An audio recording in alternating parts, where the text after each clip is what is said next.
नमस्कार दोस्तों। किसी ने ठीक ही कहा है कि उनके साथ ज़रूर रहो जिनका वक्त खराब है, पर उनका साथ छोड़ दो जिनकी नीयत खराब है। आज की कहानी एक लड़के की है। एक 24 साल का लड़का जो कि एक ज़मींदार की यहाँ नौकरी करता था। उसके माँ बाप इस दुनिया में नहीं थे। जिंदगी बड़ी कठिनाइयों में बीत रही थी। वो जाता था, रोज़ पैसा कमा कर घर आता था, खाना बनाता था, खाता था और सो जाता था। यही उसकी दिनचर्या थी। एक शाम जब वह अपने काम से घर वापस लौट रहा था तो उसने देखा कि एक बूढ़े फकीर अपनी पीठ पर 3 बड़ी पोटली रखकर एक नगर से दूसरे नगर की तरफ जा रहे हैं। वो देखने में काफ़ी बूढ़े लग रहे थे और वो काफ़ी देर से एक ही सफ़र कर रहे थे और आखिरकार कुछ देर और चलने के बाद वो चलते चलते थक कर एक पेड़ के नीचे आकर बैठ गए। तभी उनकी नज़र इस नौजवान युवक पर पड़ी जो कि उसी रास्ते में जा रहा था और उसी दिशा में जा रहा था जिस दिशा में उन बूढ़े फकीर को जाना था। तभी वो लड़का उन बूढ़े फकीर के पास होकर गुजरा। जैसे ही वो उनके पास गुजरा तभी उन बूढ़े फकीर ने पीछे से आग्रह भरी आवाज़ में कहा, सुनो बेटा, क्या तुम मेरी थोड़ी सी मदद कर सकते हो? ये पोटलियाँ बहुत भारी है और मैं बूढ़ा हो चुका हूँ। मैं ज़्यादा देर तक इनका बोझ नहीं उठा सकता और मैं बहुत थक चुका हूँ। तो क्यों न तुम मेरी एक पोटली उठा लो और इसे दूसरे गांव तक पहुँचा दो। इसके बदले में तुम्हें 2 सोने के सिक्के दूंगा। वो लड़का उन फकीर की सारी बातें सुनता है, फिर उनसे कहता है, कोई बात नहीं बाबा, मैं आपकी मदद करने के लिए तैयार हूँ। बताइए आपको कहाँ जाना है। ऐसा कहते हुए उस लड़के ने फकीर की एक पोटली उठा ली और अपने कंधे पर रख ली। जैसे ही उसने पोटली को कंधे पर रखा उसे आभास हुआ कि ये पोटली तो सचमुच बहुत भारी है। फिर वो लड़का और वह फकीर रास्ते में आगे की ओर बढ़ चले गए। कुछ देर तक चलने के बाद देखते ही देखते वो गांव खत्म होने लगा और अब एक सुनसान रास्ता आगे की ओर जा रहा था। वे दोनों अपने रास्ते पर मस्त होकर आगे की ओर बढ़ते रहे। जब वे भीड़ से पूरी तरह से अलग हो गए तब वह लड़का उन फकीर से कहता है कि बाबा, इस पोटली में आखिर क्या है ऐसा जिसे ये पोटली इतनी भारी है? इस पर बाबा जवाब देते हुए कहते हैं कि कुछ नहीं बेटा, बस इसमें कुछ तांबे के सिक्के भरे हुए हैं, इसलिए इतना भारी है। उन फकीर की ये बात सुनकर वो लड़का मन ही मन सोचने लगता है, ये बाबा ज़रूर कोई व्यापारी है, तभी तो इतने सारे तांबे के सिक्के साथ लेकर चल रहे हैं। लेकिन तभी उसके मन में एक विचार आया, मुझे इनसे सबसे क्या मतलब, मुझे तो सिर्फ इस पोटली को दूसरे गांव तक पहुंचाना है। जैसे उसके मन में ये विचार आया, उसने तांबे के सिक्के का खाल अपने मन से निकाल दिया और मस्त होकर मार्ग में आगे की ओर बढ़ने लगा। चलते चलते कुछ और समय बीता और वे दोनों एक नदी के किनारे आ पहुंचे। वो लड़का काफ़ी हट्टा कट्टा था और काफ़ी चुस्त और तंदुरुस्त भी था, इसलिए वो बिना ज़्यादा सोचे उस नदी में उतर जाता है। परंतु वो फकीर अभी भी किनारे पर ही खड़े थे। वो ये देख रहे थे। लड़का उन फकीर से कहता है, क्या हुआ बाबा, क्यों रुक गए? आइए, हम इस नदी को पार करना होगा, तभी तो हम उस गांव तक पहुंच पाएंगे। इस पर वो फकीर उस लड़के से कहता है, मैं जानता हूँ बेटा कि हमें ये नदी पार करनी होगी, पर जैसा कि तुम देख ही रहे हो मैं बूढ़ा हो चुका हूँ, इसलिए ये 2-2 पोटलियों के एक साथ मैं नदी पार नहीं कर सकता। इसमें अगर मेरा पैर फिसल गया तो फिर मैं आगे का सफ़र कैसे पूरा करूँगा? क्या तुम मेरी एक पोटली और ले सकते हो? मैं तुम्हें इसके बदले भी 2 सोने के सिक्के और दूंगा। इस पर वो लड़का मुस्कुराते हुए उन फकीर से कहता है, बाबा, अब आप मुझे शर्मिंदा कर रहे हैं। अगर आप मुझे सोने के सिक्के न भी दे तब भी मैं आपका कार्य अवश्य करूँगा। मैं आपको उस दूसरे गांव तक अवश्य पहुँचाऊँगा। इस पर वो फकीर मुस्कुराते हुए कहते हैं, बेटा, तुम तो बड़े ही भले आदमी मालूम पड़ते हो। इतना कहकर उन्होंने वो दूसरी गठरी भी उस लड़के को थमा दी। जब उस लड़के ने दूसरी गठरी अपने कंधे पर रखी तब उसे ये गठरी भी बहुत ज़्यादा भारी लगी, किंतु उसने वहाँ पर कुछ नहीं कहा। जैसे तैसे उन दोनों ने वो नदी पार कर ली। नदी पार करने के बाद बातों ही बातों में उस लड़के ने उन फकीर बाबा से कहा, आखिर इस दूसरी गठरी में क्या है, क्योंकि ये भी बहुत भारी है। इसका उत्तर देते हुए बाबा कहते हैं, बेटा, इस गठरी में चांदी के सिक्के हैं, इसलिए इसे गर्मी में भी काफ़ी वजन है। उन फकीर की ये सारी बातें सुनकर अब उस लड़के का दिमाग तेजी से काम करने लगा। वो सोचने लगा, एक गठरी में तांबे के सिक्के और दूसरी में चांदी के। ऐसा लग रहा है ये फकीर बाबा बड़ी दूर से आ रहे हैं और इन्हें अपनी सारी जमीन जायदाद बेचकर ये सिक्के इकट्ठा किए हैं, इसलिए तो ये इतना धन साथ लेकर चल रहे हैं।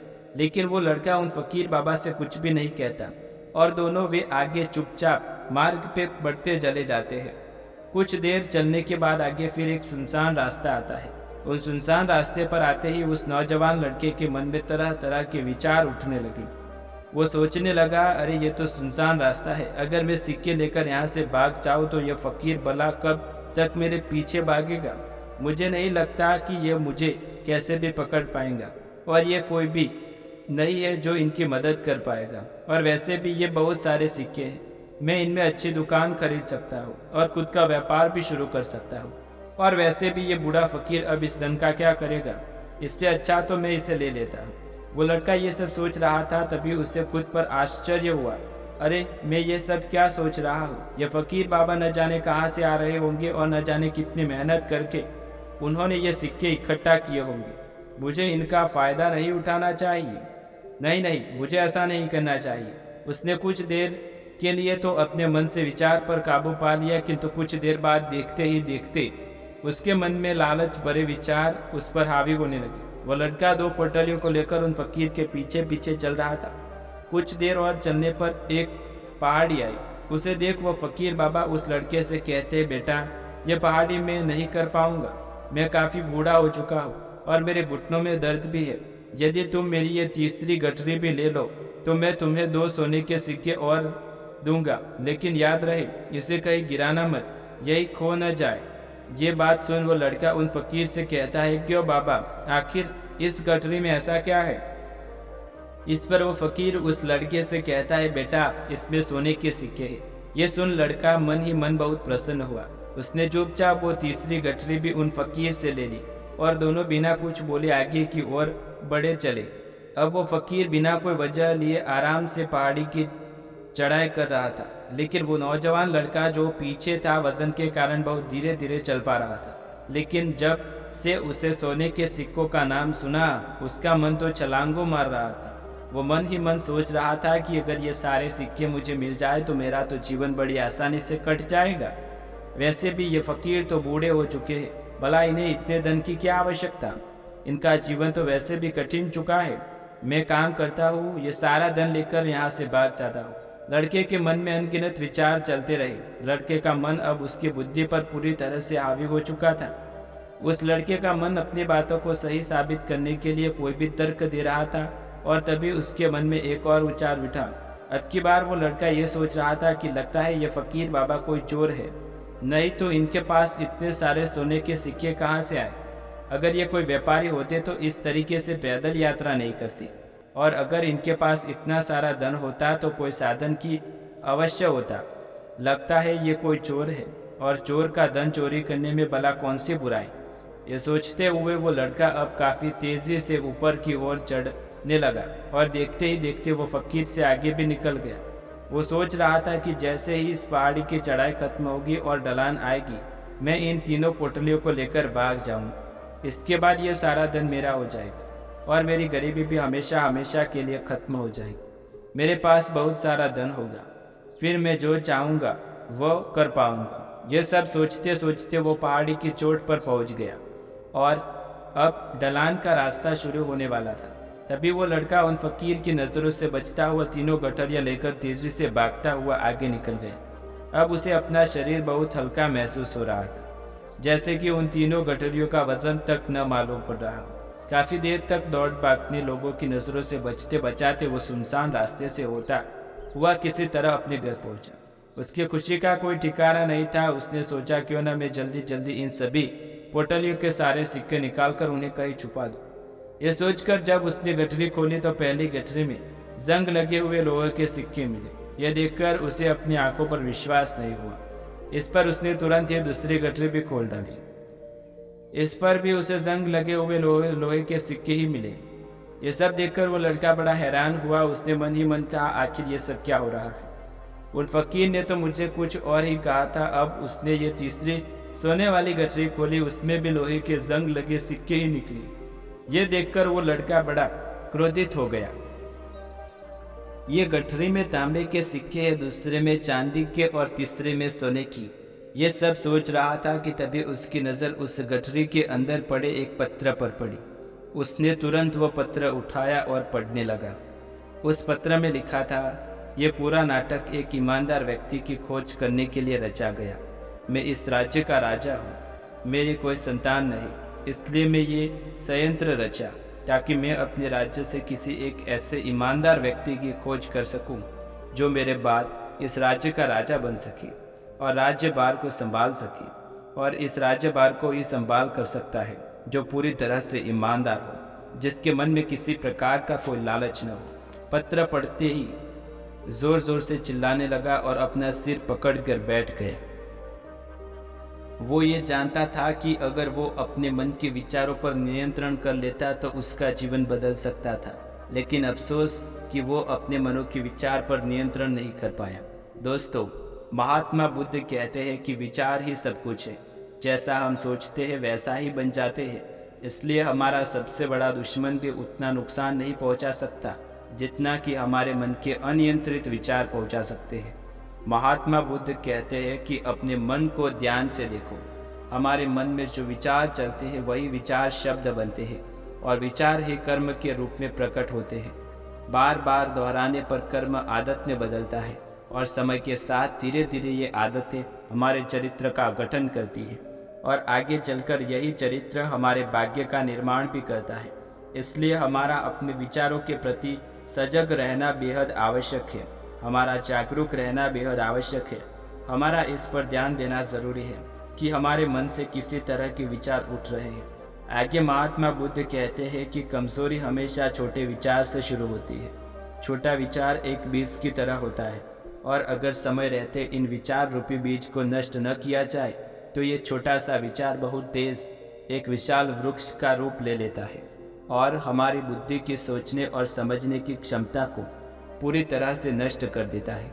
इसलिए जब हमारे मन में पहली बार कोई गलत विचार जन्म ले तभी उसे जड़ से उखाड़ देना चाहिए, अन्यथा ये बहुत ही बड़ी गलती हो सकती है और हमें किसी तरह से गलत राह पर ढकेल ही देगा।